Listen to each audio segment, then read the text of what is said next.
أعوذ بالله السميع العليم من الشيطان اللعين الرجيم. بسم الله الرحمن الرحيم.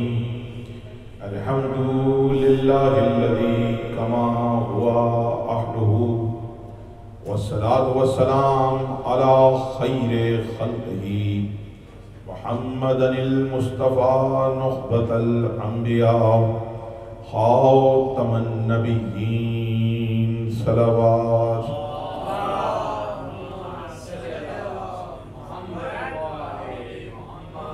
ووصيه وخليفته وصاحب لوائه سيد الأوصياء أمير المؤمنين علي بن أبي طالب صلوات.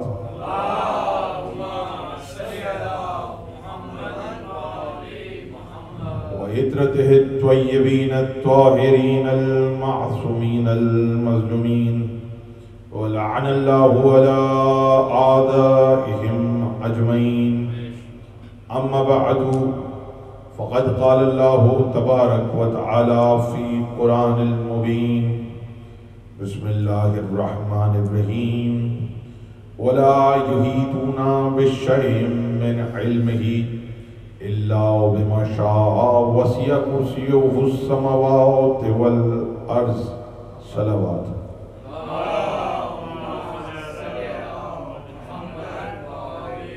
یا لسان اللہ ادرکنی، تمام تعریفیں اللہ کے لیے، درود و سلام محمد و آل محمد پر۔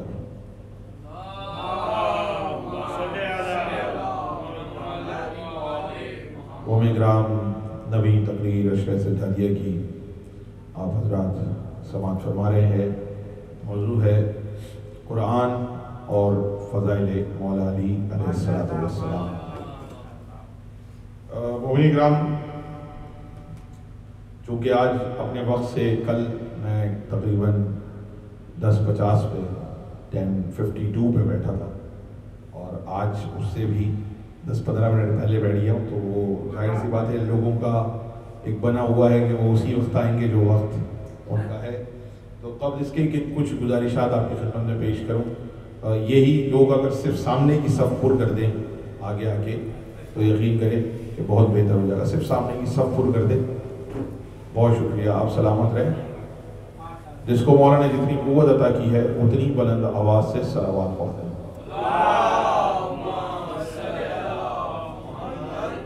راضی ہیں، بات شروع کی جائے۔ قومی اکرام، چونکہ آج مجھے حکم ہے کہ مولا عباس کے مصائب بھی ہیں، لیکن اس سے پہلے ہمارے رضا بھائی نے ایک جملہ خاص طور پہ کہہ دیا۔ موضوع شروع کرنے سے پہلے کچھ جملے مولا عباس کے فضائل کے طور پر آپ کی خدمت میں پیش کرنا چاہوں گا۔ دیکھیے، شہدائے کربلا میں ہر شخصیت کے فضائل اتنے ہیں، یعنی ہم اگر ائمہ کے فضائل، معصومین کے فضائل کا ذکر کریں وہ تو بہرحال ہیں، لیکن ہر امام زادوں کے فضائل اتنے ہیں کہ آپ کی حیرت ختم نہ ہو۔ مولا عباس امام کے بیٹے ہیں، امام زادے ہیں، فضائل اتنے ہیں کہ آپ کی حیرت بڑھتی جائے گی کہ اتنے فضائل کسی کے ہو سکتے ہیں۔ اور پھر امام زادوں کے علاوہ جو ہماری امام زادیاں ہیں ان کے فضائل اتنے ہیں کہ اگر ایک ایک پہ تقریر کی جائے تو آپ یقین کیجئے کہ مجلسیں اور عشرے کم پڑ جائیں، صرف اگر معصومین کی جو صاحبزادیاں ہیں ان کے فضائل پڑے جائیں، شہزادیوں کے۔ اچھا، پھر اس کے بعد آ جائیں جو معصومین کی امہات ہیں، امہات المعصومین، ان کے فضائل آپ پڑھنا شروع کریں تو ان کے فضائل بھی اتنے ہیں کہ آپ حیرت زدہ ہو جائیں گے۔ امہات المعصومین پورا موضوع ہے، اور اس پہ بھی تقریریں ہو سکتی ہیں کہ کس معصوم کی والدہ کو اللہ نے کیا فضیلت دی ہے۔ کائنات ابھی تک امہات المعصومین کے فضائل نہیں سمجھ سکے، حدیں اس کی نہیں پتہ چلتی، امام زادوں کے فضائل نہیں پتہ لوگوں کو، امام زادیوں کے فضائل نہیں پتہ۔ تو جب ان کے گھر والوں کے فضائل معصومین کے نہیں پتہ تو معصومین کے فضائل کا عالم کیا ہوگا؟ اس بات وہ آپ سوچ سکتے ہیں. اور پھر اس کے فضائل دیکھیں، فضائل جمع ہے فضل کی. فضل کی جمع کو فضائل کہا جاتا ہے. ایک ہو تو فضل، اور اسی سے آج نکلا یہ لفظ فضیلت. ایک ہو تو فضل، تو اس کے فضائل کیا ہوں گے؟ اس کو ابل فضل کہا جاتا ہے. بات پہنچ رہی ہے؟ اس کے فضائل کا عالم کیا ہوگا؟ جس کو ابل فضل کہا جاتا ہے، فضیلتوں کا باب. توجہ ہے؟ جس کا لقب ہی کنیت ہی ابل فضل پڑ گئی ہو. اچھا دیکھیے، معصوم کی کنیت جو ہے نا، اگر آپ دیکھیں اور اولاد معصومین کی کنیت دیکھیں تو یہ صرف اس لیے نہیں ہوتی ہے. ہمارے یہاں ایک تاثر یہ کہ جی چونکہ ایک بیٹا فضل نام کا تھا مولا عباس کا، اس لیے مولا عباس کی کنیت جو ہے نا ابل فضل ہو گئی بیٹے کی وجہ سے. چونکہ مولا علی کا ایک بیٹا امام حسن تھے، حسن، تو مولا علی کی کنیت ہو گئی ابل حسن. چونکہ رسول اللہ کا ایک بیٹا تھا اور اس کا نام قاسم تھا، تو رسول اللہ کی کنیت ہو گئی ابل قاسم. ایسا ہی ہے. لیکن ابھی میں آپ کے سامنے مثال دیتا ہوں، اور جناب ابو طالب کا ایک بیٹا طالب تھا، اس لیے ان کی کنیت بن گئی ابو طالب، طالب کا باپ. بات پہنچ رہی ہے؟ تو اس بات کو سمجھنے کی ضرورت ہے کہ ہم نے آج تک ایک فارمولا پڑھا ہے، اور وہ فارمولا ہمارے پاس یہ ہے کہ جی وہ کنیت تو بیٹے سے چلتی ہے. چونکہ جناب ابو طالب کے ایک بیٹے کا نام طالب تھا، اس لیے وہ ابو طالب کہا جانے لگا. چونکہ رسول اللہ کے بیٹے کا نام ایک کا قاسم تھا، اس لیے رسول اللہ کو ابو القاسم کہنے لگے. چونکہ مولا علی کے بیٹے کا نام حسن تھا، اس لیے انہیں ابو الحسن کہنے لگے. اور کرنا ہے، چونکہ مولا عباس کے بیٹے کا نام فضل تھا، اس لیے انہیں ابو الفضل کہنے لگے. آپ توجہ رکھیے گا، اب میں پھر کنیت آپ کو سنا رہا ہوں. مجھے بتائیے مولا علی کو ابو تراب کیوں کہتے ہیں؟ اگر بیٹے کے ہی نام سے کنیت چلتی ہے تو علی کو ابو تراب کیوں کہتے ہیں؟ ابو تراب کا مطلب کیا ہے؟ اس کا مطلب کنیت صرف بیٹے کے نام سے نہیں چلتی، کنیت فضیلت سے بھی چلا کرتی ہے. چونکہ علی کو پروردگار نے مٹی کا باپ قرار دیا، تراب، ابو تراب، رسول اللہ نے کہا اچھا اس میں بھی بڑی عجیب عجیب روایتیں. کہنے لگے جی وہ ایک دن نعوذ باللہ نقل کفر نباشت. انہوں نے کہا جی چونکہ ایک دن وہ مولا علی اور جناب سیدہ میں ناراضگی ہو گئی، نعوذ باللہ، تو وہ مولا علی گھر سے نکل گئے اور رسول اللہ نے دیکھا جناب سیدہ رو رہی ہیں، نقل کفر نباشت، نعوذ باللہ. تو وہ کہہ لگے علی کہاں ہیں؟ تو انہوں نے کہا بھائی میں تو ناراض ہوئی، اور وہ چلے گئے باہر. تو رسول اللہ گئے اور رسول اللہ نے آگے دیکھا تو علی مسجد میں سوئے ہوئے تھے، علی کے اوپر مٹی پڑی ہوئی تھی. تو رسول اللہ چونکہ علی کو ڈھونڈنے نکلے تھے، علی گھر چھوڑ کے چلے گئے، اس لیے رسول اللہ نے جھاڑ کے مٹی کا اٹھو ابو تراب. مطلب انہوں نے یہ ظاہر کرنے کی کوشش کی ہے کہ یہ فضیلت نہیں ہے، یہ رسول اللہ چونکہ غصے میں آئے تھے تو انہوں نے علی کو مٹی کا باپ کہہ دیا. مطلب بتائیے اس واقعے کا کوئی لنک سمجھ میں آ رہا ہے آپ کی؟ نہیں نا. یہ واقعہ کیسے ہے اس کو سمجھ لیجیے. رسول اللہ، اور روایتوں میں ہے کہ رسول اللہ اور اصحاب کسی جنگ سے واپس آ رہے تھے. جنگ سے واپس آتے آتے راستے میں لشکر نے ایک جگہ پڑاؤ ڈالا. اب جو لشکر نے پڑاؤ ڈالا تو وہاں پر سب مصروف ہو گئے، کوئی ادھر کوئی ادھر کوئی ادھر کوئی ادھر. اور مولا علی کے لیے روایت ہے کہ مولا علی وہاں سے واپسی پر عبادت سے فارغ ہو کے درخت کے نیچے آرام کی غرض سے لیٹ گئے اور آرام کرنے لگے. تھوڑی دیر بعد مٹی جب اڑی تو علی کو ابا کو ایسے ڈھانک لیا. دیکھیں پرانے زمانے میں جب کوئی سوتا تھا تو جو ابا ہوتی تھی اس کو اپنے اوپر ڈال دیا جاتا تھا. مٹی جو اڑی ہوا چلنے سے تو علی کے اوپر ایسے آگے ابا پہ بیٹھ گئی جیسے کسی نے علی کو مٹی کی چادر اڑائی ہو. بات پہنچ رہی ہے. رسول اللہ آئے اور علی کے پاس آئے، اور جب علی کے پاس آئے تو پیار سے مولا علی کے پاس بیٹھ گئے اور اس طرح بیٹھے کہ رسول اللہ نے مولا علی کو شانہ ہلایا اور کہا اٹھو یا ابو تراب، اے ابو تراب اٹھو. تو یہ فضیلت کا واقعہ تھا جس کو انہوں نے کہا جی نعوذ باللہ ناراض ہو کے چلے گئے تھے. دیکھیں ناراض ادھر ہوا جاتا ہے جو رشتے زمین پہ بنے ہوں. ناراضگی ان رشتوں میں بنے ہوں. میاں بیوی کے رشتوں میں ناراضگی آ گئی تو زمین پہ بنے ہوئے رشتے ہیں. جس رشتے کو اللہ نے آسمان پر بنایا ہو اور فرشتوں کو مبارکی کے لیے بھیجا ہو اور فرشتوں کو بھیج کے کہا ہو کہ ہم نے آسمانوں پہ کر دیا تم زمین پہ کر دو. یاد رکھیں میرے احباب, کبھی ان رشتوں میں ناراضگی نہیں آ سکتی. ایسی جب کوئی روایت سنائے اس کو فوراً ریجیکٹ کر دیا کریں. یہ معصوم ہے, ہماری آپ کی طرح نہیں ہے کہ جن کے رشتوں میں ناراضگی آ جائے. بات پہنچ رہی ہے؟ تو اب ان کی لقب مولا علی کا پڑ گیا ابو دراب. میں نے کہاں چھوڑا تھا؟ لوگ سمجھتے تھے کہ اولاد میں بیٹے کا نام ہے اس کی وجہ سے کنیت بنتی ہے. تو علی کو ابو دراب اس وجہ سے کہا گیا کہ علی مٹی کے باپ ہیں. اور اس کا ایک اور جملہ بھی سن لیجئے. امام سے پوچھا گیا اس آیت کے بارے میں, یا لیتنی کنت ترابا, کاش میں تراب ہوتا.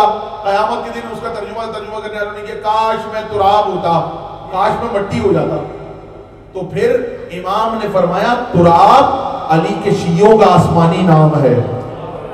جب لوگ قیامت کے دن علی کے شیعوں کا مرتبہ دیکھیں گے تو کہیں گے کاش ہم بھی علی کے شیعہ ہوتے.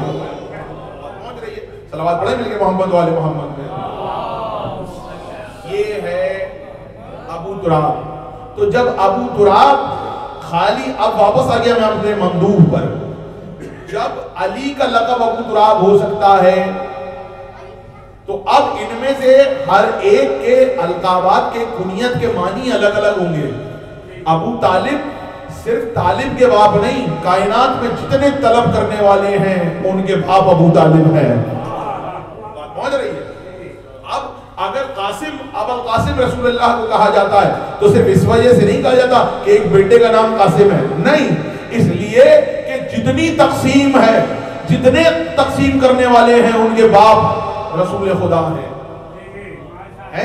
اس لیے ابو القاسم کہا جاتا ہے.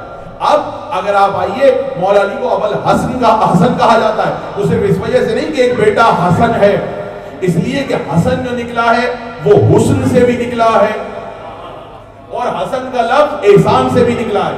علی کو ابو الحسن صرف اس وجہ سے نہیں کہتے کہ ایک بیٹا حسن ہے, علی کو ابو الحسن اس وجہ سے کہا جاتا ہے کہ حسن کے بھی باپ ہیں, احسان کے بھی باپ ہیں.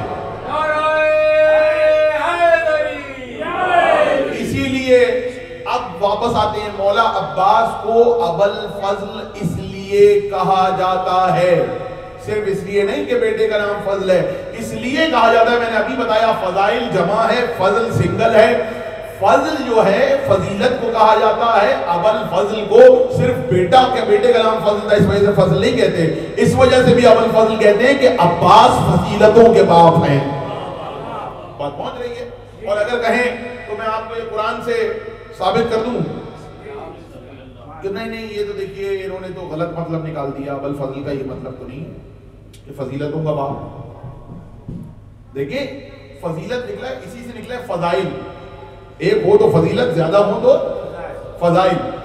فضائل میں اور آپ کسی کے نہیں بنا سکتے, قرآن کا فیصلہ بتا رہا ہوں. ہم اگر کسی کے فضائل بنانا بھی چاہیں تو بنا نہیں سکتے, کیونکہ فضائل انسان کے ہاتھ میں نہیں ہیں. فضائل انسان کے کسی کا آپ جھوٹے بنا لیجئے, لے کے کسی اور سے ہی آنے پڑیں گے, کسی اور کے آپ کو نکال کے کسی اور کے کھاتے میں ڈالنے پڑیں گے. فضائل آپ کسی کے بنا نہیں سکتے. وجہ کیا؟ قرآن کی آیت پڑھ رہا ہوں, بسم اللہ الرحمن الرحیم, قل ان الفضل بید اللہ, کہہ دو فضل تو اللہ کے ہاتھ میں ہے. بولو تاکہ پہچانے. قرآن کی آیت, قل ان الفضل بید اللہ, کہہ دو فضل تو اللہ کے ہاتھ میں ہے. اگلا جملہ سنیں گے آیت کا حصہ, اور جس کا دل مولا عباس کی محبت سے سرشار ہو, مجھے یقین ہے کہ وہ مجھے دعا دے گا.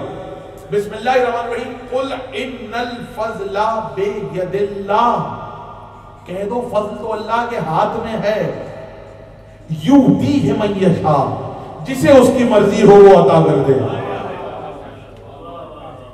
آیت کا ترجمہ, کہہ دو فضل تو اللہ کے ہاتھ میں ہے, جسے چاہے اللہ وہ فضل عطا کر دے. جب اللہ کسی کو فضل عطا کرے تو اس کے فضائل ہوا کرتے ہیں. کائنات حیران ہے, آج تک علی کے فضائل ختم نہیں ہو رہے. خدا کی قسم جب تک کائنات ہے جب تک علی کے فضائل ختم نہیں ہوں گے، کیونکہ یہ لوگوں کے سے بنائے ہوئے نہیں ہیں، اللہ کے عطا کیے ہوئے ہیں۔ یہ فضائل اللہ کے بنائے ہیں ہوئے ہیں، یؤتیہ من یشاء، جس سے چاہے عطا کر دے۔ کسے عطا کرے؟ جس کو مرضی ہو اللہ اس کی فضائل عطا کرے۔ تو جس کو اللہ فضیلت عطا کرتا ہے اسے ابو الفضل کہا جاتا، فضائل کا باپ ابو الفضل۔ اور دیکھیے صرف ایسے ہی نہیں، کوئی معمولی مقام نہیں ہے۔ روایتوں میں ایک دن چوتھے امام زین العابدین علیہ السلام، چوتھے امام تشریف فرما دے، اور کسی نے آ کے آپ کے سامنے، چوتھے امام کے سامنے نام لیا، گفتگو کرتے کرتے ابو الفضل، جیسے ہی کہا امام زین العابدین اٹھ کے کھڑے ہوئے۔ اس کے بعد جیسے ہی وہ نام لے چکا واپس بیٹھے۔ توجہ کیجئے گا۔ اچھا اس بات پہ بھی غور رہے، ہم جب امام زمانہ کا نام لیتے ہیں تو ہم پر لازم ہے کہ ہم اٹھیں۔ دیکھا ہے نا آپ نے، بیٹھے ہوئے بھی ہوتے ہیں سب کے نام لے لیتے ہیں، لیکن امام زمانہ کا نام لیتے ہوئے اٹھتے کیوں ہیں؟ سوال میرا آپ سے ہی ہے۔ ہو سکتا ہے کوئی کہے چونکہ امام قائم جو ہیں غیبت میں اور ہمارے زندہ امام ہیں، تو بھائی ہمارے تو سارے امام زندہ ہیں۔ اب یہ شرح پڑھ کے آ رہا ہوں اس موضوع پر، ہمارے تو سارے امام زندہ ہیں۔ اگر آپ یہ کہیں کہ چونکہ وہ زندہ امام ہے اس لیے ان کے احترام کے لیے اٹھتے ہیں، نہیں، وجہ بتا رہا ہوں کہ آپ امام مہدی کے ذکر پر اٹھتے کیوں ہیں؟ اٹھتے اس لیے کہ آپ کا لقب ہے قائم۔ قائم کہتے ہیں قیام کرنے والے کو، قیام جو نماز میں ہوتا ہے وہی قیام، قیام کہتے ہیں کھڑے ہونے کو۔ توجہ ہے کہ نہیں ہے؟ کھڑے ہونے والے کو قیام کہتے ہیں۔ چونکہ آپ کا نام ہی قیام کرنے والا ہے اس لیے جب امام کا نام لیا جاتا ہے ہر مومن اٹھ کے کھڑا ہو جاتا ہے۔ کیا مطلب ہے؟ مولا جب آپ قیام کرنے آئیں گے میں آپ کے ساتھ ہوں گا، مولا جب آپ قیام فرمائیں گے میں آپ کے ساتھ ہوں گا، اس لیے آپ امام قائم کے نام پہ اٹھ جاتے ہیں۔ اب دوسری بار اس نے چوتھے امام کے سامنے مولا عباس کا نام لیا، مولا عباس کا نام لینا تھا، چوتھے امام پھر سے اٹھے اور سلام کیا، السلام علیکم یا ابا الفضل، پھر بیٹھ گئے۔ پھر اس نے تیسری بار نام لیا، تیسری بار اس نے دیکھنے کے لیے لیا کہ یہ مولا عباس کے نام پہ کھڑے ہوئے تھے کسی اور بات پہ کھڑے ہوئے تھے۔ جب تیسری بار امام مولا عباس کے نام پہ اٹھے نا تو ایک مرتبہ چوتھے امام نے فرمایا السلام علیکم یا ابا الفضل فداک بی انت و امی۔ توجہ کیجئے گا، مولا عباس کے نام پہ کہہ رہے ہیں چوتھے امام میرے ماں باپ آپ پہ فدا ہو جائیں۔ کون کہہ رہا ہے؟ چوتھے امام۔ چوتھے امام کے ماں باپ کون ہیں؟ توجہ کیجئے گا، امام حسین باپ ہیں۔ چوتھے امام کہہ رہے ہیں اے ابا الفضل میرے باپ آپ پہ قربان۔ اب آپ کہیں گے کہ امام زین العابدین کا جملہ ہے، نہیں، یہ امام حسین نے کربلا کے میدان میں بولا ارکبو بنفسی، اے میرے بھائی انت یا اخی، اے میرے بھائی میں تجھ میں قربان ہو جاؤں۔ اللہ اکبر، جملہ سن رہے ہیں؟ دیکھیں یہ مصائب کے جملے سنے ہوئے لیکن آپ کو فضائل میں سنا رہا ہوں۔ ارکبو بنفسی انت یا اخی، اے میرے بھائی عباس میں تجھ پہ قربان ہو جاؤں۔ ہوئے عباس حسین پر قربان، توجہ کیجئے گا فضائل کا جملہ کہہ رہا ہوں، عباس حسین پر قربان ہوئے لیکن حسین کی آرزو ہے کاش میں عباس پہ قربان ہو جاتا۔ اللہ اکبر،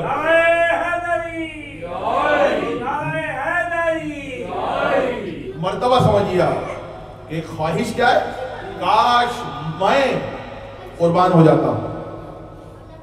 یہ مولا عباس کی فضیلت ہے، اور کہتے ہیں جتنی دیر امام حسین کرسی پہ تشریف فرما رہتے، آج تک مولا عباس کے دنیا میں آنے کے بعد اور مولا عباس کے بڑے ہونے کے بعد بچپن سے یہ دستور رہا، ادھر حسین کرسی پر تشریف فرما ہوتے، عباس کبھی حسین کے سامنے بیٹھے نہیں، حسین کے برابر میں، کرسی کے برابر میں عباس کھڑے رہتے۔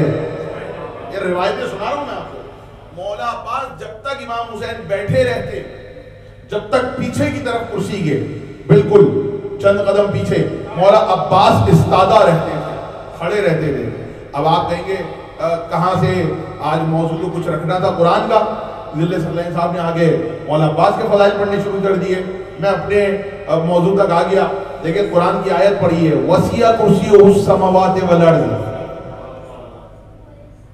اس کی کرسی کی وسعت سماوات اور ارض کے درمیان، پوری اس کی کرسی سماوات اور آسمانوں اور زمین پر پھیلی ہوئی ہے۔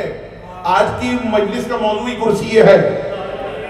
اب میں کیا کروں، اتنی ساری آیتیں ہیں، لیکن اس کو کیا کہا جاتا ہے؟ آیت الکرسی، کرسی والی آیت۔ توجہ ہے کہ نہیں؟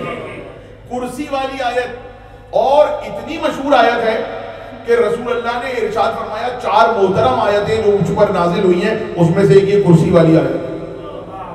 کرسی کا کیا مطلب ہے؟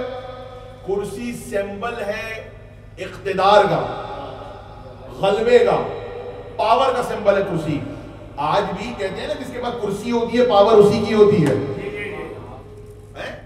پاکستان میں جس کی کرسی اس کی پاور، یو کے میں جس کی کرسی اس کی پاور، امریکہ میں جس کی کرسی اس کی پاور۔ یہی ہے نا، سامنے کی بات عرض کر رہا ہوں۔ ہندوستان میں جس کی کرسی اس کی پاور، عراق میں جس کی کرسی اس کی پاور، ایران میں جس کی کرسی اس کی پاور۔ بات توجہ میری طرف رکھیے گا، کرسی کیا چیز ہے؟ اقتدار کا، حکومت کا، پاور کا سمبل ہے۔ یعنی جس کے پاس کرسی ہے وہ پاورفل ہے، اس کے پاس غلبہ ہے، اس کے پاس اقتدار ہے۔ کائنات میں ہر ملک میں جتنے ملک ہیں ان سب میں کرسیاں رکھی ہوئی ہیں، اور کہتے ہیں جی بھائی کرسی اس کی ہوئی۔ اس لیے ایک چیز جو آج تک ختم نہیں ہوئی، مجھے نہیں معلوم کہ آپ اس کو کیسے سنیں گے، چیئرمین ضرور ہوتا ہے۔ ہر ادارے میں چیئرمین ضرور ہوتا ہے، ٹھیک ہے؟ مجھے نہیں معلوم، ابھی بھی یہاں پر ہوتا ہوگا، ہمارے یہاں تو ہوتا ہے بھائی، یہاں پر بھی ہوتا ہوگا، ہر ادارے میں چیئرمین ضرور ہوتا ہے۔ بھائی کچھ اور اس کا خطاب رکھ لیے، یہ چیئرمین کیوں کہہ رہے ہیں؟ توجہ ہے کہ نہیں؟ چیئرمین ہر ادارے میں رکھا جاتا ہے تاکہ پتہ چلتا جائے یہ ادارہ کسی کی پاور کے زیر اثر ہے۔ بھائی بولو تاکہ پہچانے جائے۔ چیئرمین اس لیے رکھا جاتا ہے کہ پتہ چلے یہ ادارہ کسی کی پاور کے زیر اثر ہے، کسی کی کرسی کے زیر اثر ہے۔ ہر ادارے میں چیئرمین، سی او، اگر آپ سمجھے مینیجر، لیکن چیئرمین ضرور ہوتا ہے۔ کیوں بھائی چیئرمین کیوں ہے؟ اس کا کوئی اور نام رکھ لے، چیئرمین نہیں، اس لیے کہ کرسی پاور کا سمبل ہے، کرسی روب ڈالتی ہے۔ آج تک لوگ اپنے پاکستان میں وہاں پہ کرسی والے روب ڈال رہے ہیں، ہندوستان میں وہاں کی کرسی والے اختیار رکھتے ہیں، یہاں پر یا امریکہ میں وہاں کے کرسی والے اختیار رکھتے ہیں۔ لیکن اللہ نے قرآن میں اتار دیا تم ہزاروں کرسیاں لا کے رکھ لو، وسیع کرسی السماوات والارض، اللہ کی کرسی زمین و آسمان میں ہے، اس کی کرسی کی وسعت زمین و آسمان میں ہے۔ یہ امام نے فرمایا۔ اب توجہ میری طرف رکھیے گا، جس کو مولا نے جتنی قوت دی اتنی بلند آواز سے ذرا صلوات پڑھ دیں مل کے محمد علیہ محمد۔ تھوڑا سا آگے تشریف لے آئیں۔ ہمارے اسلم ہاشم صاحب مجھے نظر آئے ابھی، وہ پیچھے بیٹھے ہوئے، اگر آگے آ جائیں تو کرسی پہ بیٹھ جائیں، صلوات پڑھیں مل کے محمد علیہ محمد پہ۔ مولا نے جتنی قوت ادا کی اتنی بلند آواز سے صلوات پڑھ دیں مل کے محمد علیہ محمد۔ کرسی پاور کا سمبل ہے، سب کی کرسیاں رکھی ہوئی ہیں، اور اللہ کہہ رہا ہے وسیع کرسیو، وسعت رکھتی ہے، کرسیو السماوات والارض، اس کی کرسی زمین و آسمان پر وسعت رکھتی ہے۔ اللہ قرآن میں کہہ رہا ہے، دیکھیے آپ بلا تشبیہ ذرا مجھے معاف فرمائیے گا، میں آپ کو ذرا ایک متوجہ کر رہا ہوں۔ اکثر لوگ یوں کر کے پیر رکھ کے بیٹھنا برا سمجھتے ہیں، یوں کر کے آپ بیٹھیں تو برا سمجھا جاتا ہے۔ کہتے ہیں بھائی کہیں اگر کسی بڑے لوگوں میں بیٹھے ہوئے ہو، کہیں انٹرویو دے رہے ہو تو ایسے پیر رکھ کے نہیں بیٹھتے، یہ کیجول میں شمار ہوتا ہے، فارمل میں شمار نہیں ہوتا ہے۔ ایم آئی رائٹ اور رانگ؟ یہ کیجول میں شمار ہوتا ہے۔ لیکن کہتے ہیں اگر آپ کہیں بیٹھے ہوئے تو پیر پہ پیر رکھ کے نہ بیٹھے۔ ایک دن ایک شخص پہنچا چھٹے امام جعفر صادق علیہ السلام، توجہ کیجیے گا، میں بالکل ایک نئے رخ سے کوشش کروں گا آپ تک بات پہنچاؤں۔ چھٹے امام پیر پر پیر رکھ کے بیٹھے ہوئے تھے بلا تسبیح، چھٹے امام دایاں پیر بائیں پیر پہ رکھ کے بیٹھے ہوئے تھے، سمجھ گئے بات کو؟ تو ایک شخص آیا کہنے لگا مولا ایسے بیٹھنا منع نہیں ہے، توجہ کیجیے گا، امام بلا تسبیح دایاں پیر بائیں پیر پہ رکھ کے یوں کر کے بیٹھے ہوئے، کرسی پر امام بیٹھے ہوئے تھے، کہنے لگا مولا ایسے بیٹھنا منع نہیں ہے۔ یہ کہاں سے پڑھا ہوں یہ بھی بتا دوں گا، حوالہ بھی دے دوں گا۔ مولا نے فرمایا تمہیں کس نے کہا کہ ایسے بیٹھنا منع؟ کہا مولا ہم نے سنا ہے بیٹھنے کے آداب سکھا بھی کس کو رہا ہے؟ جو کائنات کا امام ہے. کائنات کے امام کو بیٹھنے کے آداب سکھا رہا ہے. کہہ رہے مولا ایسے بیٹھنا منع نہیں ہے. مولا نے کہا تمہیں کس نے کہا؟ کہہ رہا مولا میں نے سنا ہے. توجہ صلوات پڑھیں مل کے محمد علیہ محمد پہ.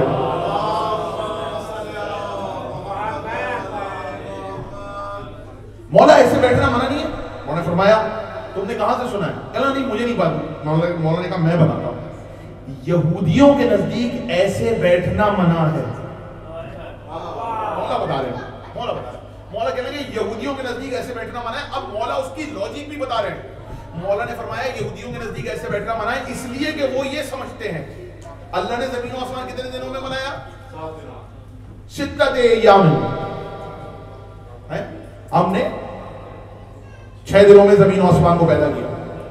7 ایام ہم نے 6 دنوں میں زمین اور آسمان کو پیدا کیا.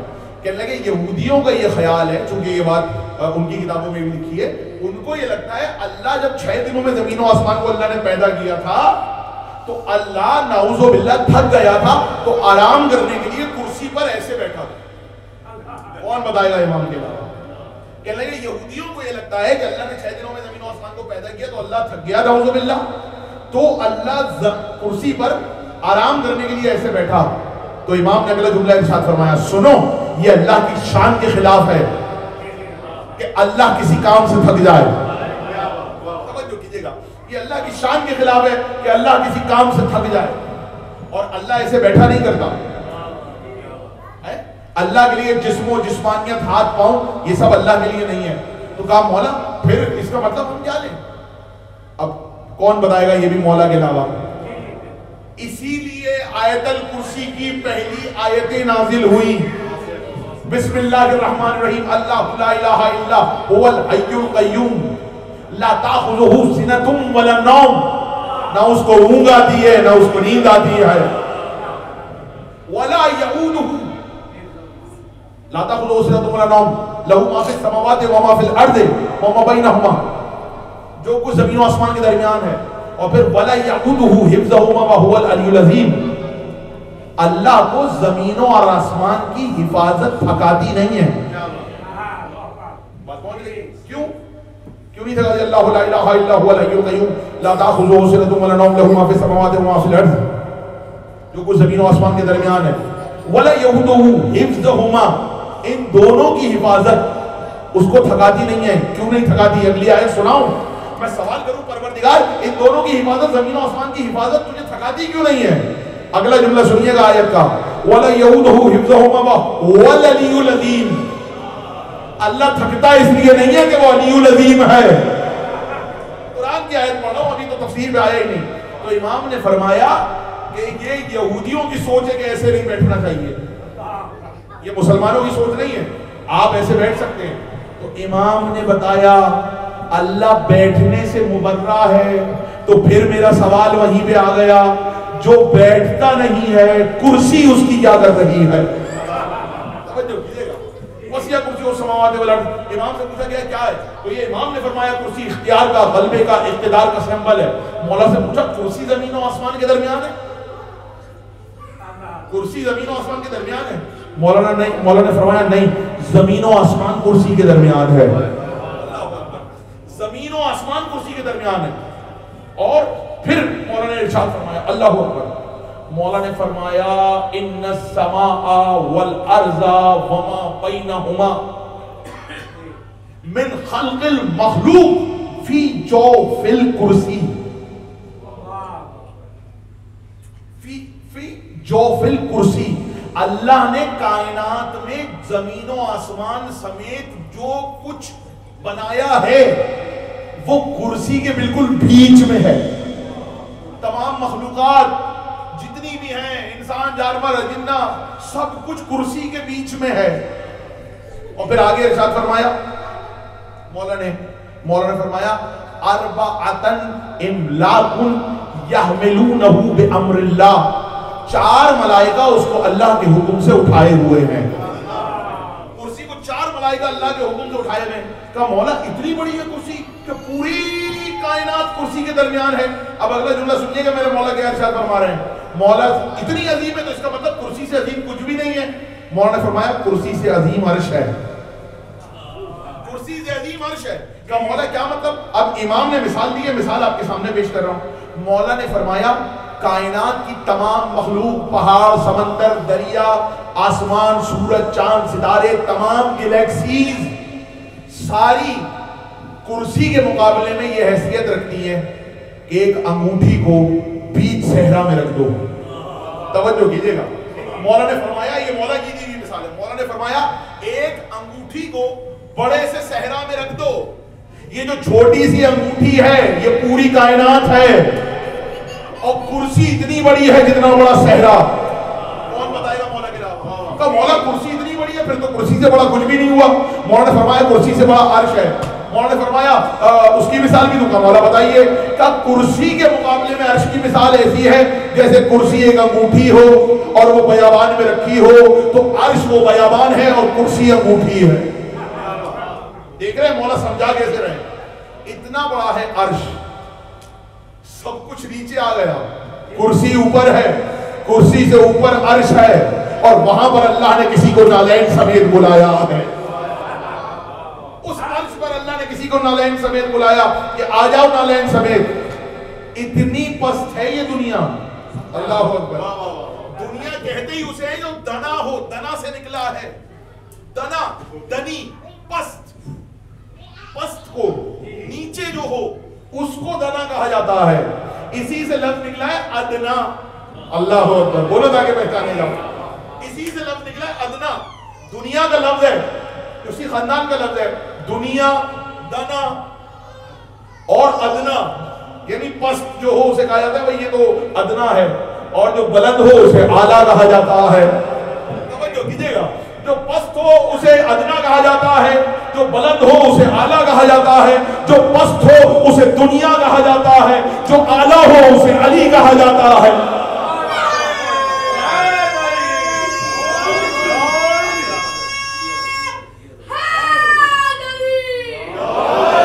مطلب دنیا پست ہے بھائی، دنا سے نکلی ہے نا. اس لیے اللہ نے قرآن میں آیت اتاری ثم دنا فتدلى قاب قوسین او ادنا. سب ادنا ہو گیا، رسول اولا ہو گئے. توجہ کیجئے گا، سب ادنا ہو گیا، رسول اولا ہو گئے. رسول اولا تھے، رسول اولا ہیں، رسول اولا رہیں گے.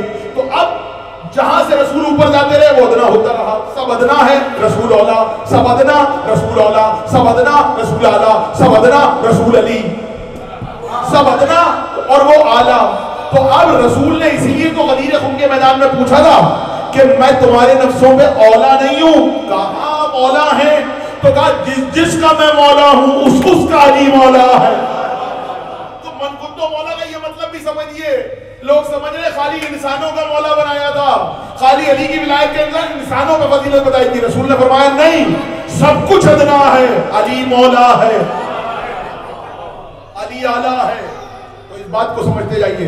بات پہنچ گئی؟ امام نے مثال سے بھی سمجھا دیا. پھر کسی نے پوچھا، لوگ آ کے سوال کر رہے، لوگ اس بات سے ہی حیران ہو گئے کہ وہاں پہ کرسی رکھی ہوئی ہے. پہلے تو لوگوں کو یہ سمجھ میں نہیں آ رہا تھا کرسی رکھی ہوئی ہے. اچھا یہ لفظ کرسی کا لفظ قرآن میں اس طریقے سے 2 بار آیا ہے بس. ایک جگہ جناب سلیمان نبی کے لیے آیا اور ایک بار یہ آیا کہ اللہ کی کرسی کی وسعت زمین و آسمان میں. مولا سے پوچھا گیا مولا یہ کائنات کہاں ہے؟ مولا نے فرمایا پوری کائنات کرسی میں ہے. اللہ اکبر. پوری کائنات کرسی میں ہے. اب یہیں پہ رک کے سوال کر لوں، پھر کرسی کیا ہے؟ میری تقریر ابھی عرش پہ نہیں ہے، عرش بھی پورا ایک موضوع ہے، لیکن میں تو ابھی قرآن سے کرسی پڑھ رہا ہوں.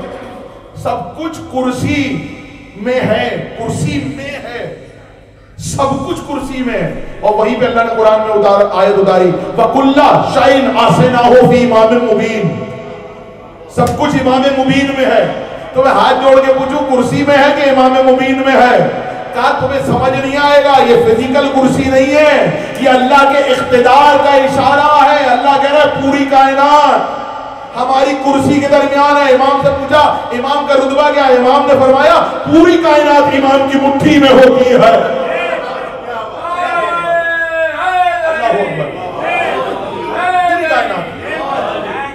پوری کائنات امام کی مٹھی میں ہوتی ہے. امام جس طرح چاہے اس کو آگے پیچھے کر سکتا ہے. اللہ اکبر. پوری پوری کائنات امام کے قبضے میں ہوتی ہے. اچھا ہو سکتا ہے کسی کو حیرت ہو کائنات امام کے قبضے میں, امام کی مٹھی میں. ارے آپ کہیں تو میں آپ کو کائنات ملک الموت کی مٹھی میں دکھا دوں, تاکہ پہچانے جاؤ.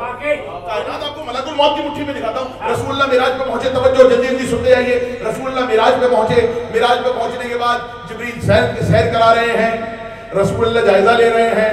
اچھا اس میں بھی جو رسول اللہ پوچھتے آ رہے تھے کہ یہ کیا ہے, یہ کیا ہے, اس کا یہ مطلب نہیں ہے رسول کو پتہ نہیں ہے. بھائی آپ کسی کو کچھ سکھا کے جاتے ہیں تو پھر اس سے آگے پوچھتے ہیں آپ کو نہیں پتا یہ کتاب میں اے بنا ہوا ہے کہ بی بنا ہوا ہے کہ سی بنا ہوا ہے کہ ڈی بنا ہے. اس سے اچھی مثال نہیں دے سکتا. آپ کو پتا ہے آپ بچپن میں پڑھ کے پڑھے ہوئے, لیکن بچہ بیٹھا ہوگا تو اس سے کہیں گے بیٹا یہ کیا ہے, بولو تھا کہ پہچانے جاؤ گا یہ کیا ہے. بچہ بتایا بھی شاباش. تو رسول اللہ بھی جو پوچھ رہے تھے نا یہ کون ہے جبریل, یہ کیا ہے, یہ پہلے آسمان پہ کیا ہے, یہ بھی وہی تھا. رسول یہ جاننا چاہ رہے تھے جن کو ہم نے سکھایا ہے صحیح سے سیکھے کہ نہیں سیکھے. اس سے اچھی مثال میں آپ کو نہیں دے سکتا. بالکل آسان کر کے میں نے آپ کو مثال دے دی کہ رسول کیوں پوچھ رہے تھے. تو رسول نے پوچھا جبریل سے, ایک جگہ پہنچے تو وہاں پہ دیکھا ایک فرشتہ بیٹھا ہوا, اور فرشتہ پوری کائنات اس کے دونوں زانوؤں کے درمیان ہے. اتنا بڑا فرشتہ. کیسے سن رہے ہیں آپ, مجھے معلوم ہے حیرت زدہ باتیں ہیں, لیکن تھوڑا سا میرے ساتھ بولتے رہیے تاکہ مجھے حوصلہ ہوتا رہے. پوری کائنات, یقین کیجئے یہ مجلسیں ایسے پڑھنا بہت مشکل کام ہے, رسپانس جتنا ہوتا ہے اتنی آرام سے پڑھی جاتی ہے. پوری کائنات اس فرشتے کے زانوؤں کے درمیان ہے, ادھر ہے پوری کائنات, اور اس کی دونوں انگلیاں کائنات کے گرد. معراج کا حال سنا رہا ہوں آپ کو. اس کی دونوں انگلیاں کائنات کے گرد ہیں, اور وہ کچھ بھی کر لیتا ہے اچانک یوں اپنے ہاتھ انگلیاں چلا رہا ہے. رسول اللہ نے جبریل سے پوچھا, پوچھنے کا مطلب آپ کو سمجھا چکا ہوں اس لیے مجھے گھبراہٹ نہیں ہے. رسول اللہ نے جبریل سے پوچھا جبریل یہ کون ہے, یہ کائنات اس کے دونوں زانوؤں کے درمیان ہے, اس کے ہاتھوں کے درمیان ہے اور یہ ہاتھ چلاتا رہا. رسول اللہ نے پوچھا, جبریل نے کہا یا رسول اللہ یہ ملک الموت ہے, یہ ملک الموت ہے. یہ پوری کائنات اس کے ہاتھوں کے درمیان ہے, جب چاہتا ہے جس کی چاہتا ہے روح قبض کر لیتا ہے. ہمیں لگتا ہے وہ اتر کے آتا ہے, ہمیں لگتا ہے وہ اسپیشلی کوئی اتنا سا ہے وہ ادھر کے آتا ہے اور روح لے کے. نہیں, پوری کائنات ہے ہی اس کے سامنے ایسے, جب چاہے جس کی روح نکال لے, جب چاہے جس کی روح نکال لے. تو رسول اللہ آگے پہنچے, جیسے ہی پہنچے وہ جو روحیں قبض کرنے پر مامور ہے اچانک مسکرا کے رسول اللہ کو دیکھتا ہے. یہ الفاظ روایت کے کہ اس کے چہرے پر بڑا کی سنجیدگی تھی. جیسے ہی رسول اللہ مسکرا کے دیکھا, سلام کیا, کہا یا رسول اللہ آپ کے بھائی علی کیسے ہیں, یا رسول اللہ آپ کے بھائی علی کیسے ہیں. تو رسول اللہ نے پھر پوچھا ملک الموت تو میرے بھائی کو جانتا ہے. میں جب تمہید کر چکا ہوں اس کے بعد سمجھنا آسان ہوا گیا, ورنہ آپ حیران ہوتے رسول کو نہیں پتا. رسول نے پوچھا ملک الموت تو میرے بھائی علی کو جانتا ہے, کہا یا رسول اللہ میں کیوں نہ جانوں گا کہ اللہ نے مجھ سے وعدہ لیا ہے سب کی روحیں میں قبض کروں گا سوائے آپ کے اور علی کے. یہ اختیار اللہ کے ہاتھ میں ہے, کون کہے گا. تو پھر آپ سمجھ رہے ہیں جب اس کی مٹھیوں میں کائنات آ سکتی ہے تو امام کی مٹھیوں میں کیسے کائنات نہیں آ سکتی. امام کرسی اور اختیار کا سمبل ہیں. مولا علی علیہ السلام, اس کو مولا نے جتنی قوت دی اتنی بلند آواز سے صلوات پڑھتے ہیں محمد والے محمد. مولا علی نے فرمایا جو شخص اسلام لانے کے بعد, بدقسمت ہے وہ شخص جو اسلام لانے کے بعد پوری رات تاریکی میں گزارے.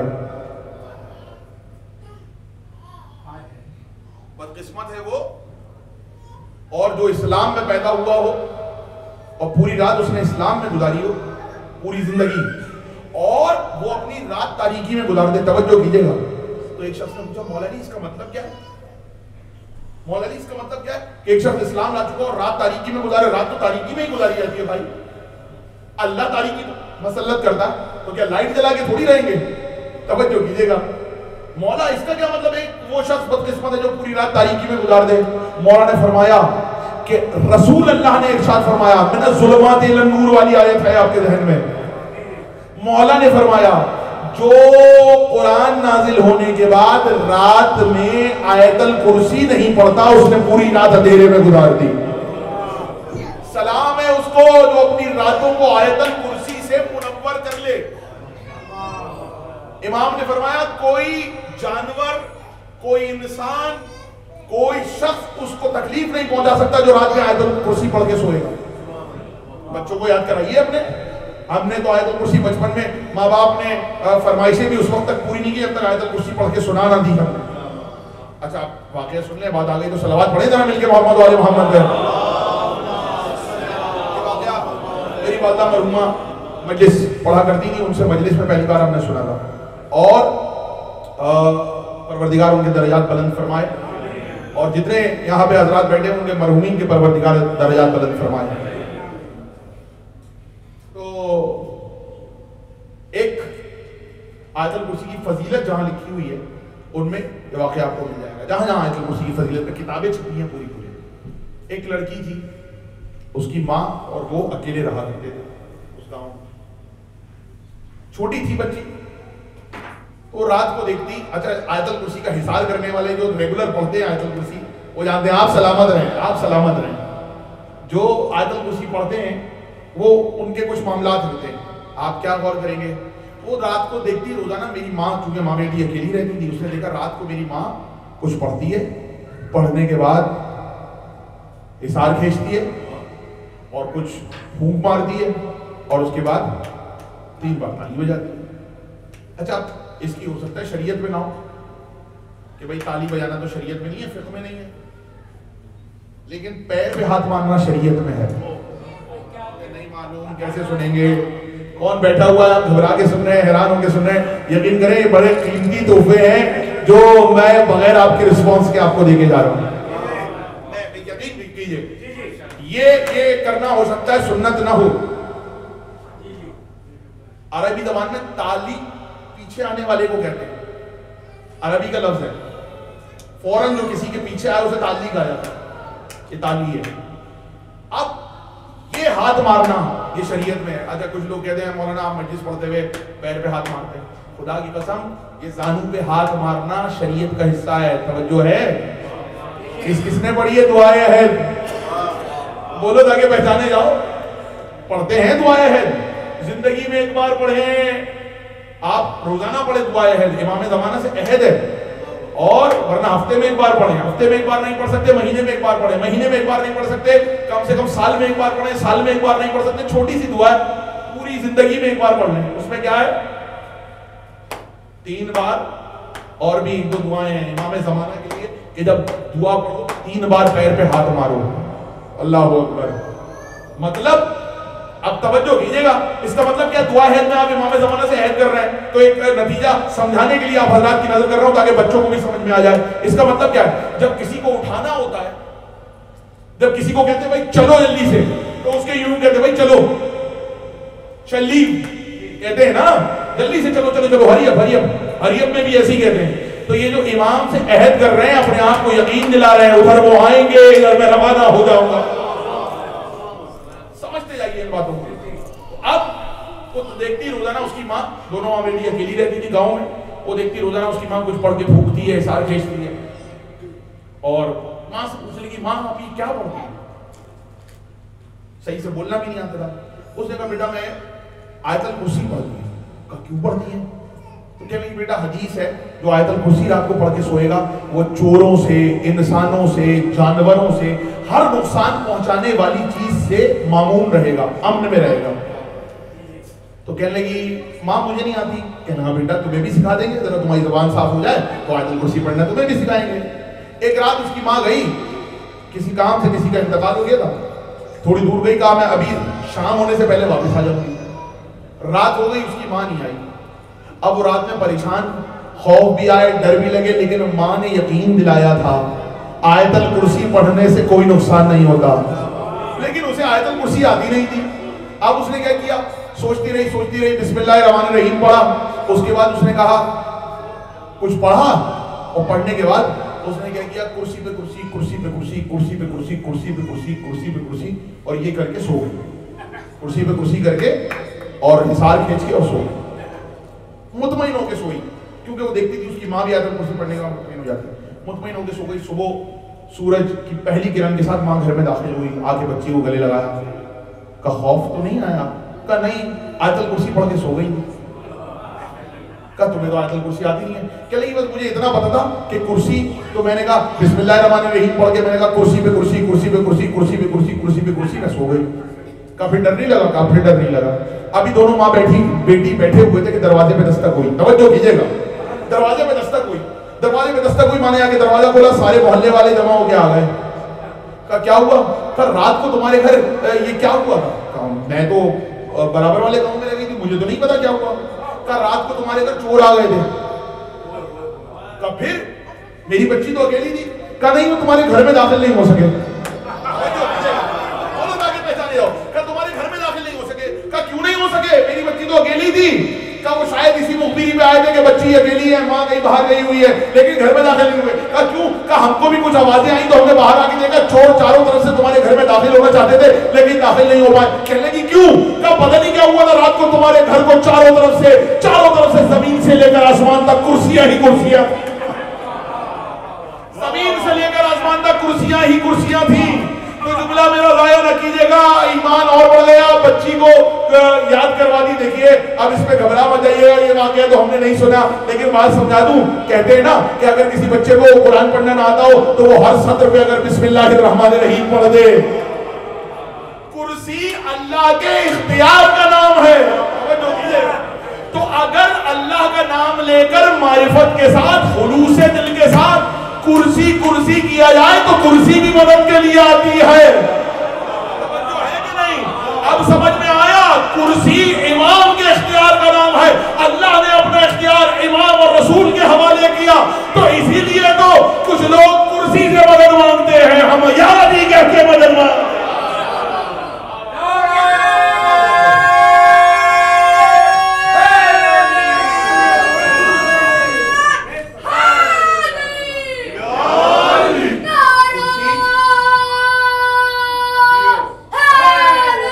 اللہ کے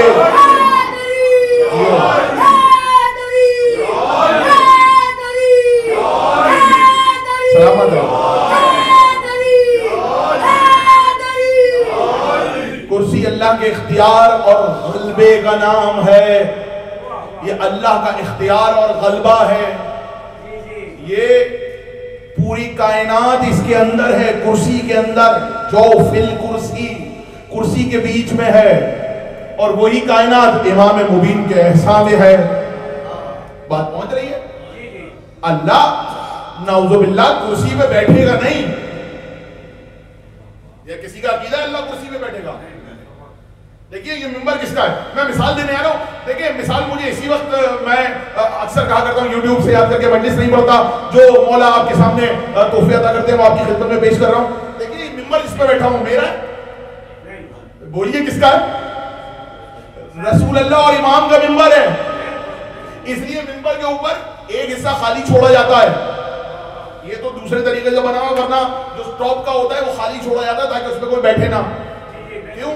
کیونکہ وہ امام کے لیے جو آپ پرانے ممبر دیکھیں گے وہ ایسے ہی ہوتے ہیں، اسلم ہاشم صاحب اور دیگر بزرگ تصدیق کریں گے، اس میں ایک حصہ چھوڑ دیا جاتا ہے امام کا، اس سے نیچے بیٹھیں گے۔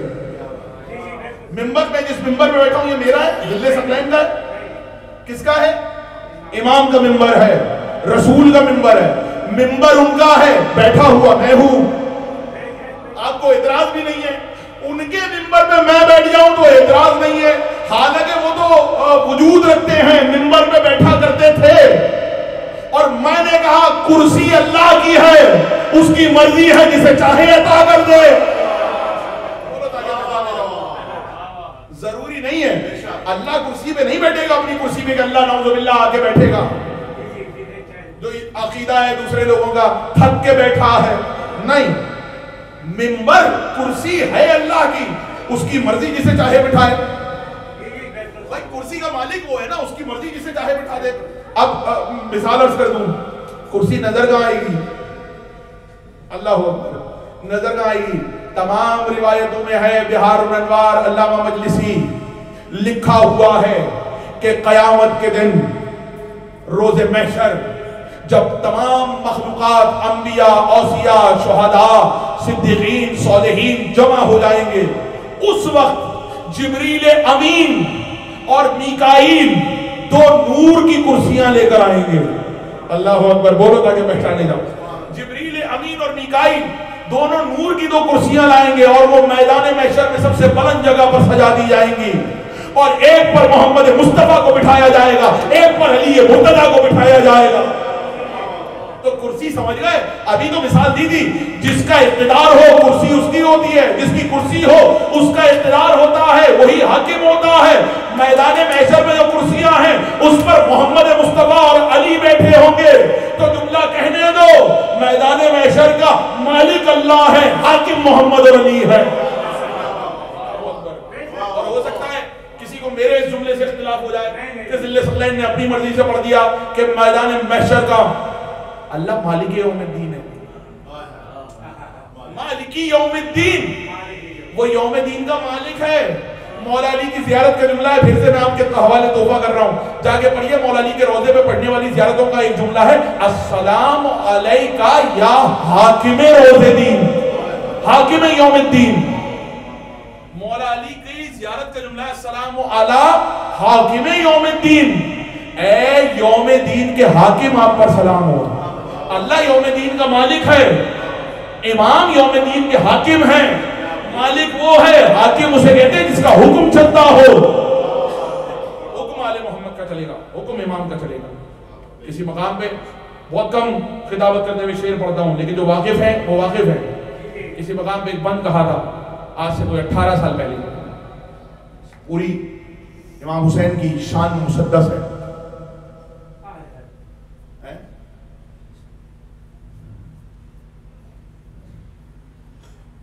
آیات ذوالجلال کا مصداق ہے حسین, اس کے ذیل میں پورا موجود ہے. اس کا ایک بند یاد آ گیا, اجازت ہو تو سنا دوں. پڑھتے ہیں لوگ آیت کرسی جو صبح و شام, بیدار ہیں, پڑھتے ہیں لوگ آیت کرسی جو صبح و شام, پوشیدہ اس کلام میں ہے مدحت امام. بولو تاکہ پہچانے جاؤ پیچھے جو جاؤ. پڑھتے ہیں لوگ آیت کرسی جو صبح و شام, پوشیدہ اس کلام میں ہے مدحت امام. اللہ جسم رکھتا نہیں سن لے خاص و عام, بتلائیے کہ پھر اسے کرسی سے کیا ہے کام.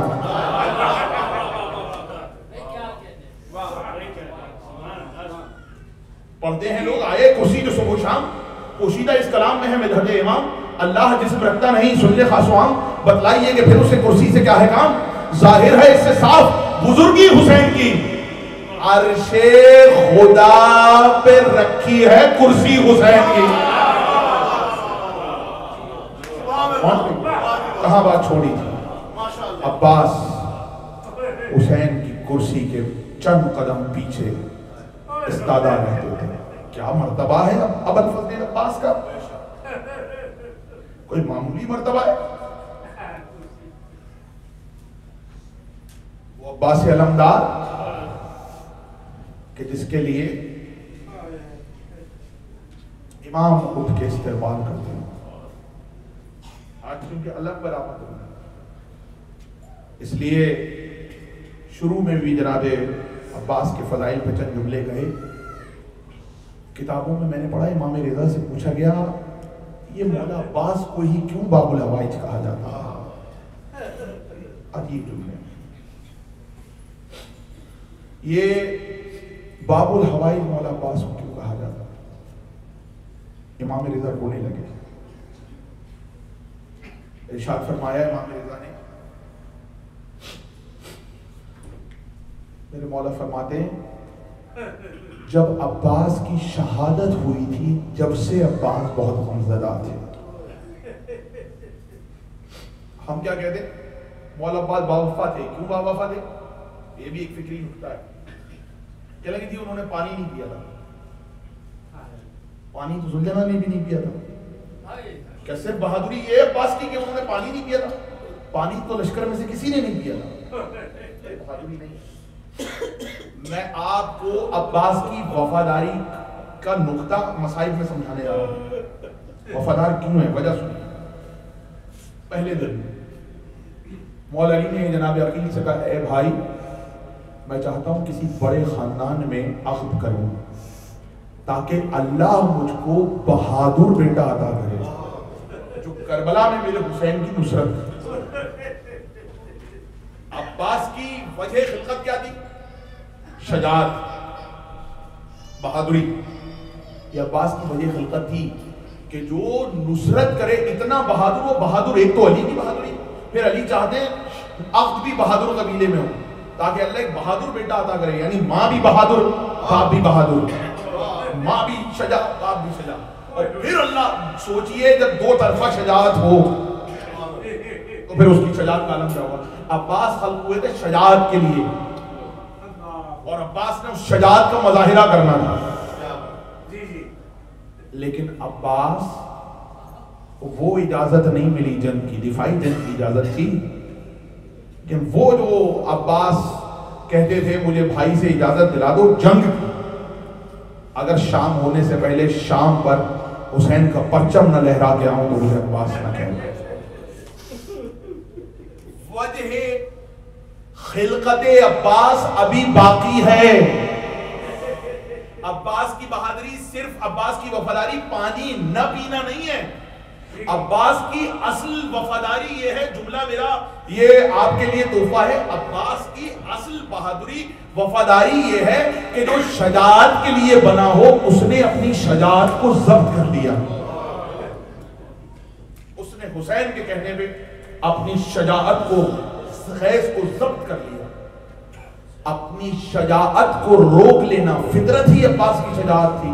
اپنی شجاعت کو, اپنے جلال کو, اپنی تلوار کو اس طریقے سے روک لینا, یہ عباس کی وفاداری ہے کہ وجہ خلقت کو عباس نے ضبط کر لیا.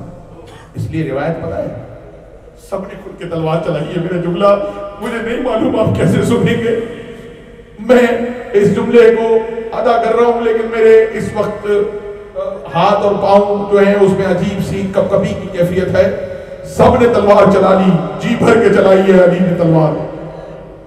ایک ایک وار علی نے گنوا گنوا کے کیا. ایک ایک وار میں علی نے 20-20 ہزار کے لشکر کو ختم کیا.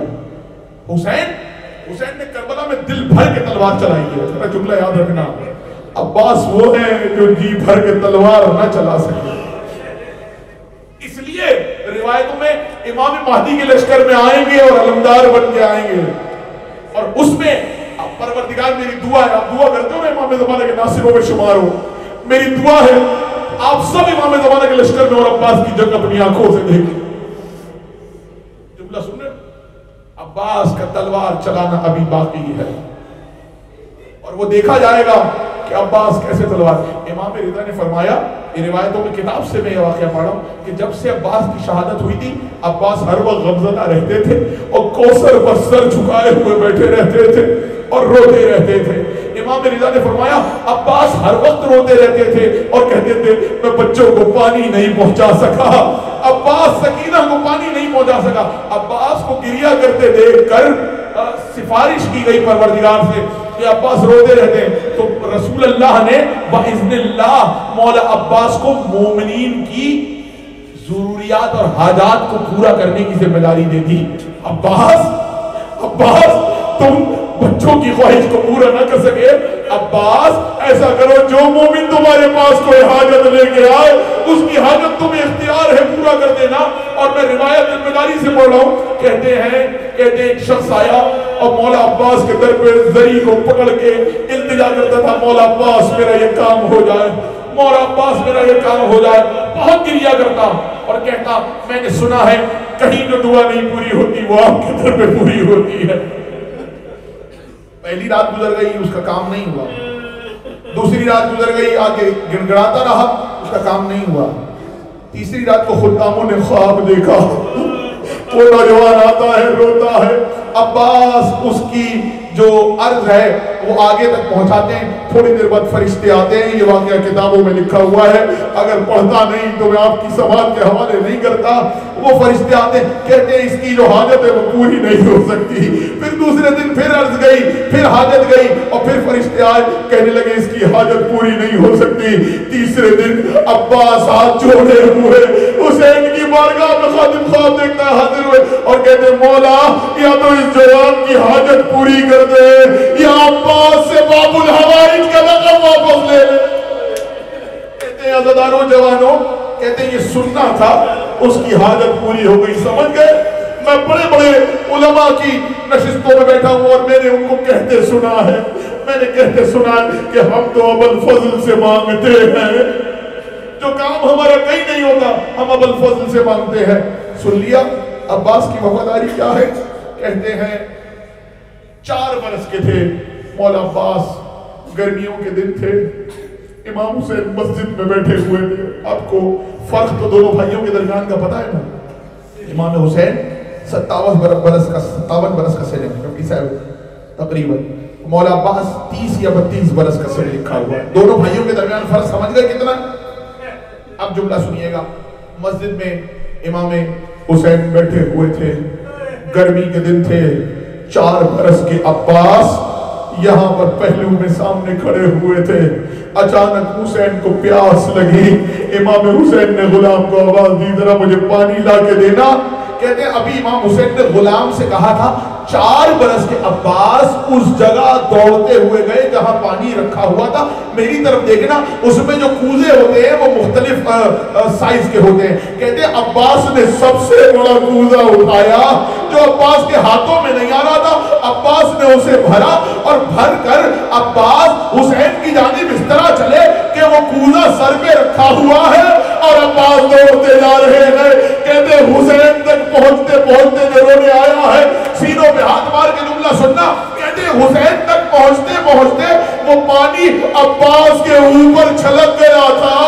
حسین نے دیکھا، آگے بڑھے، 4 برس کے عباس کو گلے سے لگایا، عباس میں نے تم سے تو پانی نہیں مانگا تھا، میں نے تو کسی اور سے کہا تھا۔ عباس رو کے کہتے ہاتھ جوڑ کے، آقا مجھے گوارا نہیں ہے آپ کو پیاس لگے اور عباس بیٹھا رہے۔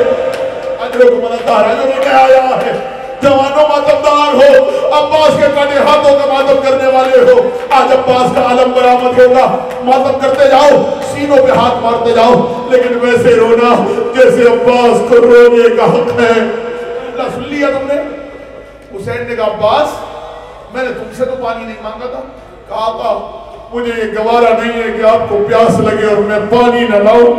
عباس کا یہ کہنا تھا، حسین نے عباس کو گلے سے لگایا، عباس آج بھائی کے لیے پانی لائے ہو، عباس کے بازوؤں کے بوسے لیے، عباس کربلا کے میدان میں ایک وقت ایسا آیا، اجروں کو بلا زہرا جو پرسہ دینے آیا ہے، جو گریہ کرنے آیا ہے۔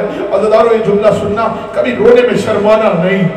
میں نے یہ روایتوں میں پڑھا ہے جو حسین پر روتا ہے اللہ اس کے بچوں کو اس کا فرمانبردار بنا دیتا ہے۔ مولا نے فرمایا ایسے رویا کرو جیسے کوئی بوڑھی ماں جوان کے لاشے میں روتی ہے۔ آج تم کھل کے رو گے، کل تمہارے بچے کھل کے روئیں گے، خود رو گے تو بچوں کو رونا سکھاؤ گے۔ اس لیے بلند آواز سے گریہ کیا کرو، رونے میں شرمایا نہ کرو۔ جملہ سن لیا، وہ عباس جو حسین کے لیے پانی لایا کرتے تھے، آپ روایت سنیے گا، آپ نے کبھی غور کیا ہے سب کی نظر کو نظر کہا جاتا ہے، واحد عباس ہے جن کی نظر کو حاضری کہا جاتا ہے۔ کبھی غور کیجئے گا، اس بات پر غور کیجئے گا کہ سب کی نظر کو نظر کہتے ہیں، یہ عباس کی نظر کو حاضری کیوں کہا جاتا ہے۔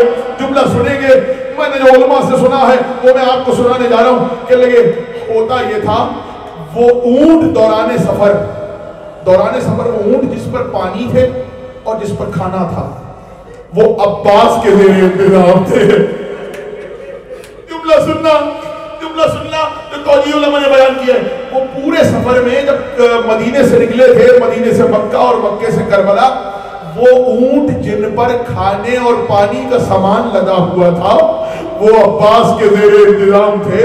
ہوتا یہ تھا قافلہ رکتا اور رکنے کے بعد کھانے اور پانی کے دسترخوان بچھائے جاتے، لیکن دوران سفر اگر کسی کو بھی پیاس لگتی یا پانی ختم ہو جاتا یا بھوک لگتی تو فوراً اس ناکے سے، ان بیویوں کے ناکوں سے بچوں کی آواز آتی، چچا عباس مجھے پیاس لگی ہے، چچا عباس بھوک لگی ہے، اور عباس پانی اور کھانا لے کر اپنے گھوڑے پر بیٹھے ہوئے اس ناکے کے برابر میں حاضر ہو جاتے تھے۔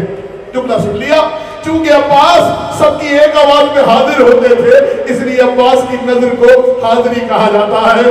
مجھے نہیں معلوم ایک روایت اور سنا تو عباس کی نظر کو حاضری کیوں کہا جاتا ہے، ایک وجہ تو بتا دی، دوسری وجہ بتانے جا رہا ہوں۔ جملہ سننا، رونے میں کبھی نہ کرنا، حیرت زدہ ہو کے نہیں سننا، گریہ کر کے سننا۔ کہتے ہیں گوالیار میں ہر جگہ پر 8 محرم کو نظر دی جاتی تھی، بیویاں نظر دلایا کرتی تھی، مولا عباس کی حاضری کروایا کرتی تھی. ہر سال لوگ آتے جلوس کے بعد، ایک بوڑھی عورت رہا کرتی تھی، اس کے گھر میں حاضری کا انتظام ہوتا تھا. وہ بوڑھی عورت آتی اور کہتی بھائی حاضری دے کے اور نظر کھا کے چلے جاؤ. کہتے تھے ادھر ماننا تھا کہ مرد نظر دیا کرتے ہیں. سن لیا اس کے گھر میں کوئی مرد نہیں تھا. جلوس کے بعد لوگ آتے اور نظر دے کے حاضری دے کے اور چلے جاتے چل کے. ایک دن بہت بارش ہوئی، 8 محرم کا دن تھا. پورا دن انتظار کرتی رہی کوئی آ جائے، کوئی نہ آیا. بہت رات ہو گئی، مایوس ہو گئی، رونے لگی، کہنے لگی مولا میں نے سنا مرد نظر دیتے ہیں، مولا میں تو نظر دے نہیں سکتی، لیکن مولا شاید آپ نے میری نظر کو قبول نہیں کیا کیونکہ کوئی آج حاضری میں نظر دینے نہیں آیا. ابھی اتنا کہہ کر روتے ہوئے دروازہ بند کرنے جا رہی تھی، اچانک گھوڑے کی ٹاپوں کی آواز سنی. اب جو دیکھا ایک شخص آیا اور کہنے لگا ہے بی بی میں آیا ہوں، تیرے گھر حاضری ہے. خوش ہو گئی، کہنے لگی ہاں میرے گھر حاضری ہے، کتابوں میں واقعہ موجود ہے، میرے گھر حاضری ہے. اس نے کہا میں نظر دیتا ہوں، تو آمین کہتی جانا. آیا اور آنے کے بعد اس نے نظر دی، حاضری دی اور حاضری دینے کے بعد جانے لگا. وہ عورت کہنے لگی اے شخص میں تجھ سے ایک سوال کرنا چاہتی ہوں. کہا پوچھ. کہا تیرا شکریہ تو آیا، تیرا احسان ہے مجھ غریب پر کہ جب کوئی نہ آیا تو آ، لیکن ایک بات سن لے، میں نے دیکھا ہے جب کوئی نظر یا فاتحہ دیتا ہے تو اپنے دونوں ہاتھوں کو اٹھا کے دیتا ہے، دونوں ہاتھوں کو ضرور دے آیا ہے. جو پرسہ دینے آئے سینوں پہ ہاتھ مارو، ماتم کرتے جاؤ، ماتم کی آواز آنی چاہیے. جو بھی نظر دیتا ہے دونوں ہاتھوں کو اٹھا کے دیتا ہے. تو نے نظر دی، تو نے اپنے ہاتھوں کو نہیں اٹھایا. آواز آئی اے بی بی جس عباس کی حاضری ہے وہی عباس نظر دینے آیا ہے، میرے ہاتھ کربلا میں. اجرکم الزہرا، اجرکم الزہرا. گریہ کرنے میں نہ شرمانا، بلند آواز سے آہ کر کے رونا، ہائے کر کے رونا. حسین کے ماتمدار کا، وہ ماتمدار ہونا آج حسین کے علمدار کا ماتم ہے. جملہ سن لیا. عباس، وہ عباس کہ جس کے لیے مشہور ہے. ایک جملہ اور سنا دوں، مجھے نہیں معلوم کیسے سنیں گے آپ یہ، اور جملہ سنیے گا. جملہ یہ ہے، کہتے ہیں مولا عباس کے القابات میں سے ایک لقب ہے ابو القربہ. ابو القربہ کا مطلب سمجھو گے؟ ابو القربہ کہتے کس کو ہے؟ ابو القربہ، قربہ عرب میں چھوٹی مشق کو کہا جاتا تھا. جو رونے آیا ہے، جو پرسہ دینے آیا ہے، سینوں میں ہاتھ مارتے جاؤ. قربہ چھوٹی مشق کو کہا جاتا تھا. عباس کا لقب ہے ابو القربہ، مشق کا باپ. تاریخ میں ابو القربہ کے ذیل میں بس یہی 2 جملے لکھے کہ چھوٹی مشق کو قربہ کہا جاتا ہے اور عباس کو ابو القربہ کہا جاتا ہے، مشق کا باپ. میں بہت سوچتا رہا، لیکن پھر ایک معنی جب میں نے مختل کی روایت پڑھی تو میرے سامنے آئے. کہتے ہیں جب کوئی مشق اٹھاتا ہے، آپ نے بھی دیکھا ہوگا، تو ادھر دائیں ہاتھ کے یا بائیں ہاتھ کے نیچے، اپنے نیچے پہلو میں مشق رکھتا ہے. عباس جب سکینہ کی مشق لے کے چلے نا تو روایتوں میں پہلو میں نہیں لے کے چلے، دونوں ہاتھوں میں اس طرح لے کے چلے جیسے کوئی باپ کسی بچی کو اٹھاتا ہے. جو رونے آیا ہے، عباس مشق کیسے اٹھا کے چلے جیسے کوئی باپ اپنی بچی کو اٹھاتا ہے، جیسے بچوں کو اٹھاتے. اس لیے دیکھنے والوں نے کہا یہ تو ابو القربہ ہے، یہ مشق کا باپ ہے. لو ہو گئی تقریر. ارے کہتے ہیں عباس کو جب اجازت نہیں ملی نا، عباس رو رہے تھے، اجازت کیسے لے. سکینہ آئی، چچا آپ کو پتا ہے آپ کی بھتیجی پیاسی ہے. سکینہ میں تمہارے لیے پانی لاؤں گا، بابا سے اجازت دلا دو. سکینہ نے کہا میں بابا سے ابھی اجازت دلاتی ہوں. سکینہ نے چچا کا ہاتھ تھاما، حسین کے خیمے کی طرف چلی. ایک مرتبہ سکینہ نے اپنی مشق عباس کو دی، عباس نے مشق کو گلے میں ڈالا. حسین کے خیمے میں دونوں چچا بھتیجی پہنچے. حسین نے آتے ہوئے دیکھا، رونے لگے. ایک جملہ عباس سے کہا اور ایک جملہ سکینہ سے کہا. سکینہ نے کہا بابا میرے چچا کو جانے کی اجازت دے دینا، میرے لیے پانی لانے کی. آپ کو پتہ نہیں ہے آپ کی لاڈلی بیٹی کتنی پیاسی ہے جو رونے آیا. حسین نے ایک جملہ سکینہ سے کہا، ایک عباس سے کہا. عباس کو دیکھ کے کہا عباس بہت بڑی سفارش لائے ہو، عباس بہت بڑی سفارش لائے ہو. دوسرا جملہ سکینہ سے کہا سکینہ ابھی تو بہت خوش ہو کے چچا کو لائی ہو، جب شام غریبہ میں تماچے لگیں گے دامن جلے گا اور چچا نہ ملے گا بہت رو کہتے ہیں ایک مرتبہ عباس چلے دریا کی طرف چلے، حملہ کرتے جاتے ہیں، آتے ہوئے تیروں کو کاٹتے جاتے ہیں. جب تیر آتے تھے تو جو جا رہا ہوتا تھا وہ تلوار سے تیروں کو کاٹتا ہوا جاتا تھا.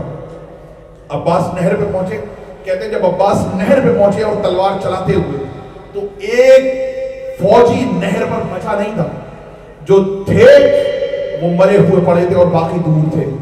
عباس نے اپنے رہوار کو پانی میں ڈالا، اترے. بیعت کہیں اور کی ہے لیکن جچتی ہے اس لیے سنا رہا ہوں. عباس اترے اور ایک بار اپنے رہوار سے کہا تو پی لے اے فرس کہ بہت تشنا کام ہے، ہم پر تو بن سکینہ کے پینا حرام ہے. عباس اترے، مشکیدہ بھرا، مشکیدہ بھر کے عباس واپس چلے.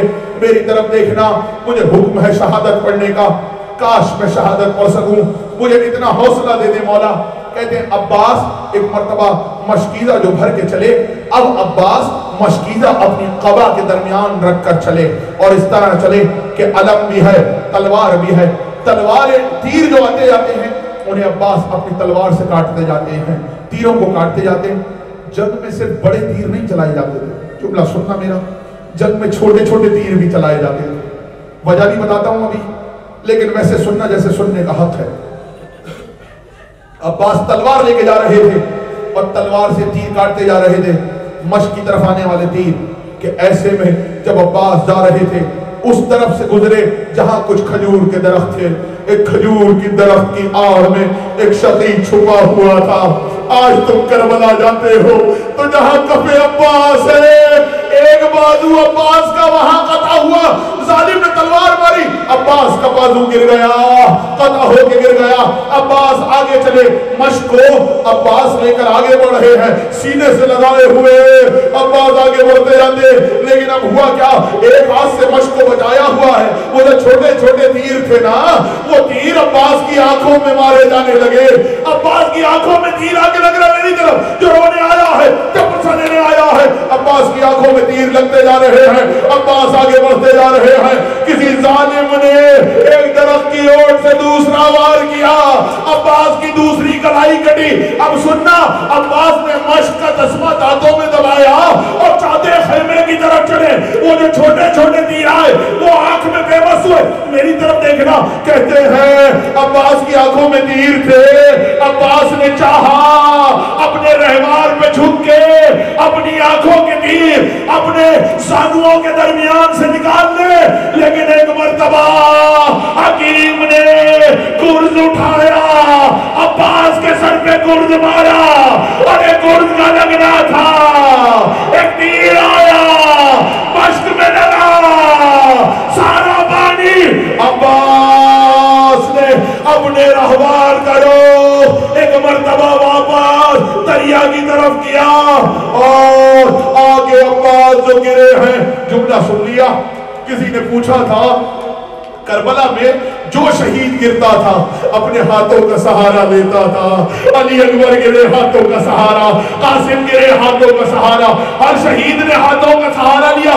عباس وہ شہید ہیں ارے دو ہاتھوں کے سہارے نہیں، اپنے شکافتہ سر کے بعد زمین پہ آئے. اور جملہ سننا، ماتم ماتم گریا علم آ رہا ہے، ماتم کے لیے ہاتھ مارتے جاؤ. اور جملہ سننا، تم نے سنا ہے نا عباس کا سر نو کے نیزہ پہ نہیں ٹھہرتا تھا. آخری جملہ کہنے جا رہا ہوں، اس کے بعد مجھ میں ہمت نہیں ہے. عباس کا سر نو کے نیزہ پہ، عباس کا سر نو کے نیزہ پہ نہیں ٹھہرتا تھا. حسین پہنچے، عباس کے سرانے بین کیے. عباس نے کہا آقا میرا لاشا خیموں میں نہ لے کے جائیے گا. حسین کو وصیت کا پاس تھا، لیکن ہوتا یہ تھا جب کسی کا لاشا آتا تھا، علم دیکھنا، اس کو علم نہ سمجھنا، عباس کا جنازہ سمجھنا. ہوتا یہ تھا جب کوئی لاشا آتا تھا بیویاں اس کے گرد بیٹھ کر ماتم کیا کرتی تھی. ارے حسین کو عباس نے منع کر دیا، میرا لاشا نہ لائیے گا. اب حسین خیمے میں کیا لے کے جائے؟ کہتے عباس کا خون بھرا ماما. حسین نے اپنے گلے میں ڈالا، عباس کا خون بھرا حسین نے خیمے میں لے جا کے رکھ دیا. سکینہ نے پوچھا چچا کا لاشا کہاں ہے؟ لبابہ نے پوچھا چچا کا لاشا کہاں؟ زینب نے تجھے نے پوچھا چچا کا لاشا کہاں؟ حسین نے کہا زینب عباس کے علم کو، عباس کا لاشا سمجھو، تمام